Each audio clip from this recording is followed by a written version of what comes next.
Hello, my name is Neil Gallagher, and I'm here to do some science experiments today. Today we want to do experiments about electricity and magnetism. Now first let me show you some of the pieces of equipment that I need to do these experiments. I need some copper wire. Here's a spool of copper wire. I bought this at Radio Shack. It's not too expensive. To cut the copper wire, if you don't already have one, you probably should have some wire cutters. And I believe I also got these wire cutters at Radio Shack at one time or another. Need some magnets.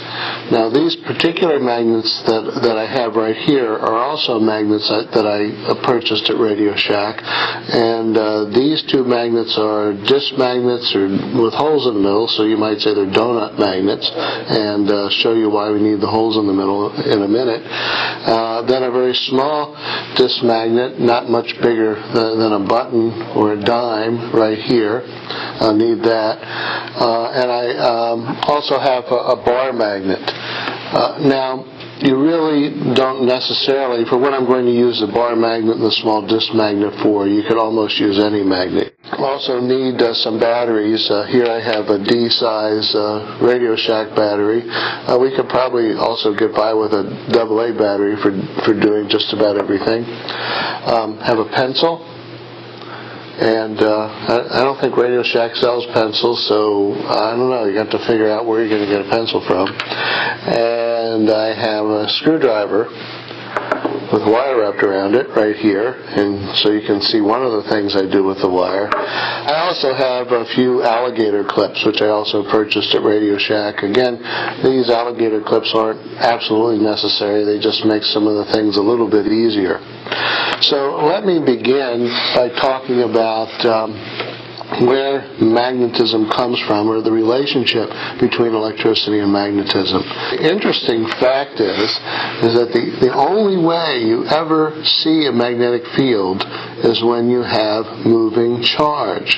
Now what that usually means is electric current, but there are other ways you could get moving charge too. You could get moving charge by having moving protons. So, for example, in particle accelerators, where they might be accelerating protons, those moving protons would generate a magnetic field.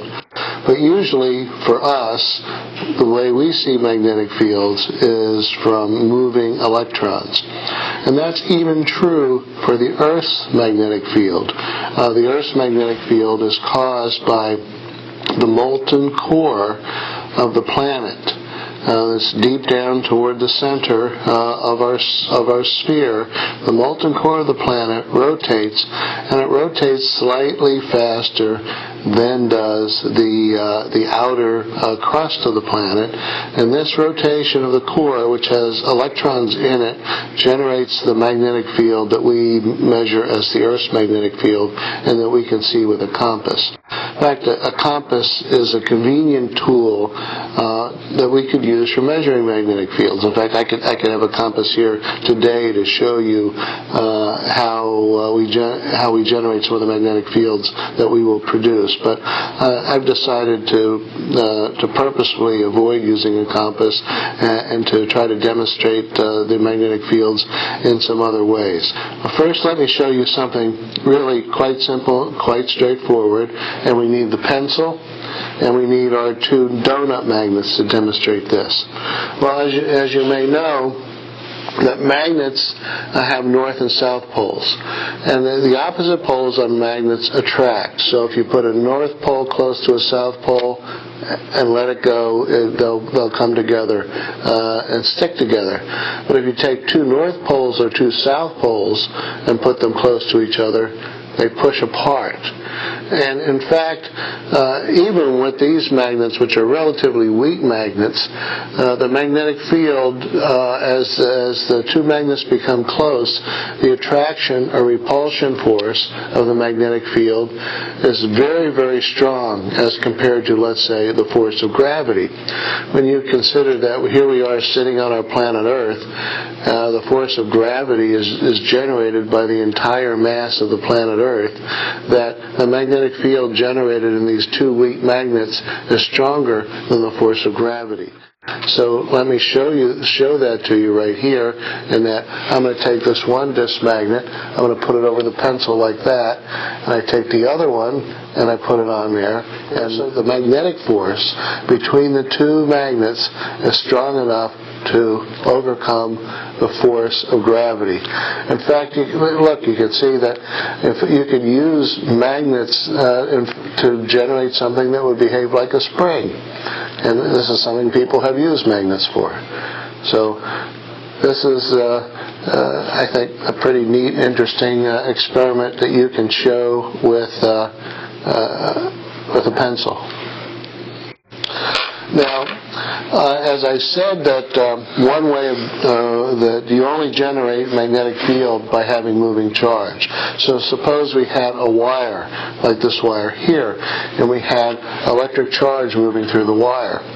Well, that electric charge moving through the wire would generate a magnetic field, and it would do it according to something that physicists or electrical engineers call the right-hand rule, and that here we have the wire. If the current is moving up the wire, the right-hand rule says if I take my thumb and point it in the direction that the current moves, then the magnetic field wraps around that wire just like my fingers are wrapping around the wire. So that's how the magnetic field, it goes around the wire if the current is moving up, or it goes around the wire if the current is moving down. Now, suppose we take the wire and we wrap it into a coil, such as I've done right here. Now, if we have the current going around the loop of the coil like this, and we use that right-hand rule, we always have the current moving in the direction of my thumb. My fingers always look like they're going through the center of the coil as I do that. So this actually concentrates the magnetic field from the entire length of wire into the center of the coil. So we can generate a much stronger magnetic field by wrapping the wire in a coil like that. And this is actually the basis for many different types of electrical devices. Transformers work according to the magnetic fields generated by coils of wire. So, for example, with a transformer, we may have a couple of coils of wire. Here I only show one coil of wire wrapped around what is the business end of this screwdriver. Now, this screwdriver, the metal here in the screwdriver is made out of a magnetic metal. It's not iron, it's probably some type of steel, maybe a chromium steel, which is magnetic. And what happens is the metal and the magnetic material, the metal and the steel here, tends to concentrate the magnetic field generated by the current going through the loop of wire, so that we can actually turn the screwdriver into a magnet by passing current through the wire here in the coil. And that's one thing that I want to show you right now. So let me set this down here on the table, okay, like that. I'll put one piece of wire flat out on the table, and I'm going to take the battery and just sit it right there onto that bare piece of wire. And now I have a magnet right here, and I can put that magnet close to the screwdriver like that. Here, and now I'm going to take the other end of the wire and touch it to the top end of the battery. And let's see what happens to that magnet.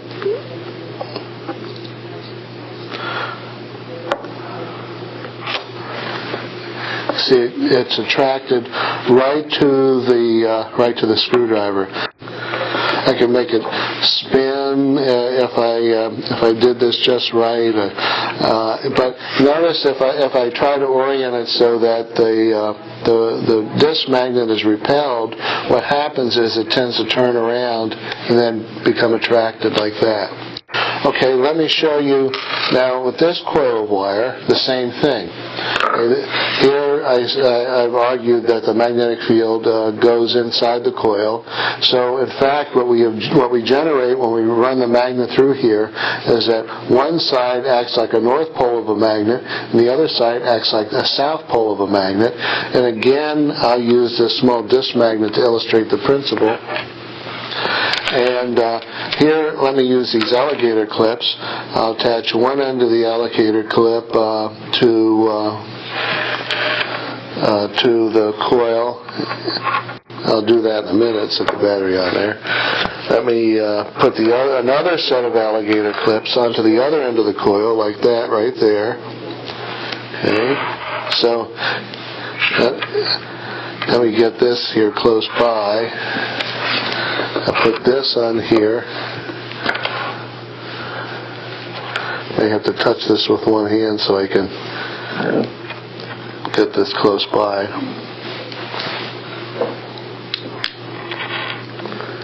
So you see how the electricity going through the wire here generates a magnetic field that this magnet responds to. And in this case, I did it without having the metal core that I have with this screwdriver. Now, actually, to make this into a transformer, I might wrap a second coil of wire, completely separate from the first, insulated from the first around here, and by changing the number of wraps around the core, either to be either more or less, I can make a transformer, which you might find out on a power pole, which is used either to step voltage up or step voltage down. So the voltage coming into your house off of the power pole is 220 volts or 240 volts. You would have a transformer there to change it to 110 volts, and it would do it just by having two coils of wire, one which has twice as many turns as the other one. Okay, now with that, that's my experiment, my simple experiment on magnetic fields and the relationship between electricity and magnetism. Remember that the only way that we get a magnetic field is by having a moving charge, and most of the time that means having an electric current. And I hope you've enjoyed that, so we'll see you next time.